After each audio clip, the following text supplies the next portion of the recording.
So we're going to look at a piece of scripture in Genesis 4, verse 16 to 26 of a very beautiful place, full of bliss, perfection, God's intent for mankind.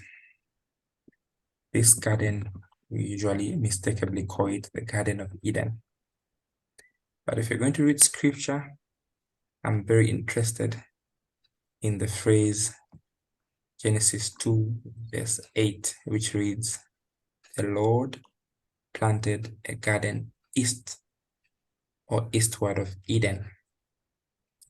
Now, this eastward of Eden is precise. God was the chief architect. In his design, he intended that the garden and Eden were separate. So the garden was meant to be work. Eden was meant to be the home environment. Unfortunately, these two today have been married and mixed up and have distorted the home environment, where Eden and the garden are almost at the same place.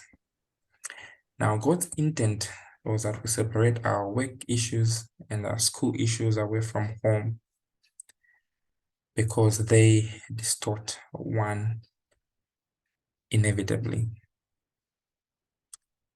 I'm not a perfect saint in this. I'm also a culprit. Sometimes my family needs me and the BIDs are on me and they want to learn, and my home environment is distorted. And so, yes, we're given 7 days, of which 6 we must labor. But we need to always ensure that office must never be designed in a home setup. Otherwise, one will suffer. And the devil has in a way brought these things to be almost like twins. After all, I need to feed my family. So we must understand that God's ideal, his perfect design, was that we leave office work at the office. And when we are home, regardless of whether a doctor, regardless of whether a pastor, regardless of whether you're a president, Eden must have its home demeanor, its home environment, that fragrance that requires a father figure and a mother figure to take their roles. That is what Eden must be all about. Most of us have distorted that because we want to cope with the trend of the world, to cope with our homework. No wonder it is called homework. Homework is never supposed to be done from home. It must be done from the office.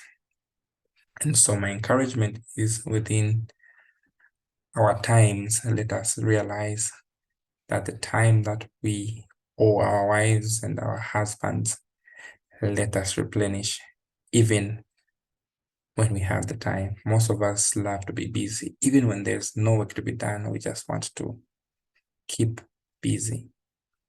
And so a danger may come before you realize it. Those that we love may be gone, and we would wish we gave them the time that they needed. Work never ends, school never ends, but let's respect the home institution in a way that it should. Thank you so much for your time and for the reading. May God bless you all.